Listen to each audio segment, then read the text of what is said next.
Hi all, welcome to బానస్ window. ఈరోజు మనము దొండకాయ పచ్చడి ఎలా చేసుకోవాలో చూద్దామండి. ఫస్ట్ ఒక ప్యాన్లో పల్లీలు తీసుకోవాలి.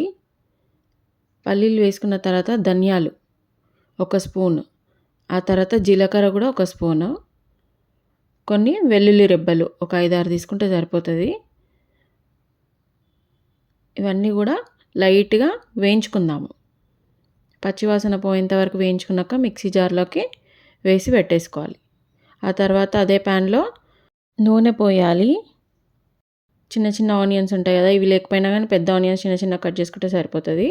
ఆ తర్వాత దొండకాయ కొంచెం దూరగా అయిపోతాయి కదా, అట్లాంటి దొండకాయలు తీసుకుంటే బాగుంటుంది. 4-5 పచ్చిమిరపకాయలు తీసుకోవాలి. తర్వాత కొంచెం పుదీనా, ఒక కప్పటి పుదీనా తీసుకుంటే సరిపోతుంది. సో ఇవన్నీ కూడా మనం ఒకసారి కలిపేసుకుందాం. ఇవన్నీ పచ్చివాసన పోయే వరకు వేయించుకోవాలన్నమాట. దొండకాయలు మరీ సన్నగా కాకుండా మరీ లావు కాకుండా మీడియంగా కట్ చేసుకోవాలి.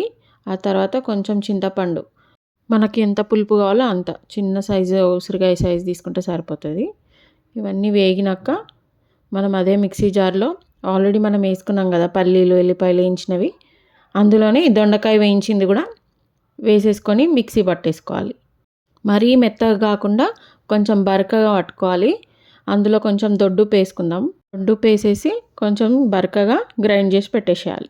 ఇప్పుడు తాలింపు కోసం కొంచెం నూనె పోసి అందులో ఆవాలు, ఒక 1/2 స్పూన్ ఆవాలు, అట్లనే ఒక 1/2 స్పూన్ జీలకర్ర,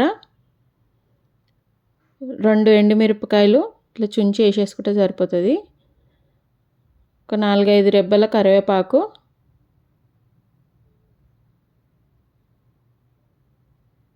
కొంచెం హింగ్, ఆ తర్వాత పసుపు వేసేసుకొని చిటికెడు పసుపు వేసేసి స్టవ్ ఆఫ్ చేసుకోవడమే.